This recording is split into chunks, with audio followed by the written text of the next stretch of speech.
one of the misconceptions I think that's maybe in the public eye, you think Republican, you think strong NRA links, you think of gun-toting, yet you're a Republican. Has that put you at odds at times? I think it confuses some people. I point out to them, Jim Brady's a Republican too. He was, Ronald Reagan, Mr. Republican's press secretary. Sarah Brady worked at the Republican National Committee. I came to the issue as a law and order issue.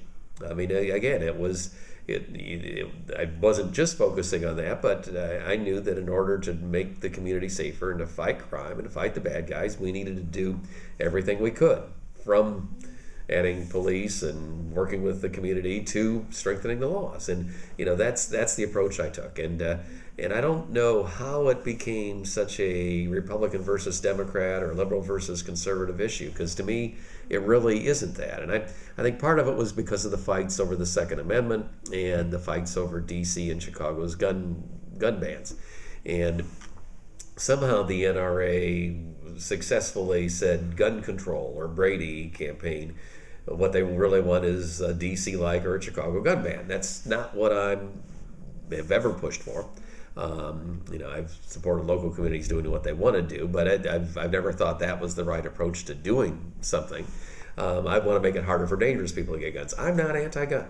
I tell people I got my NRA marksmanship badge when I was in grade school here in Fort Wayne. Went to Camp Potawatomi in South Milford, Indiana.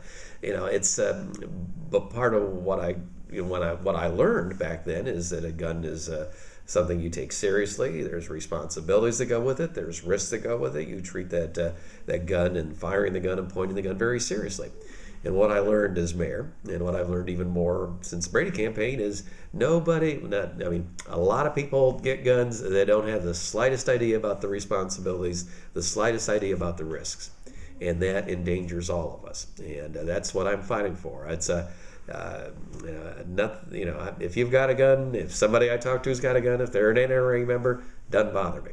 What bothers me is when they support a group whose bosses are basically fighting against laws that would make it harder for dangerous people to get the guns. Because I think we should all be trying to figure out how can we make it harder for dangerous and irresponsible people to get guns. There are things we can do that aren't going to cause any more headaches than maybe a 5-minute wait to get the background check cleared for a legitimate person, but will stop the bad guys, or make it harder for the bad guys at least.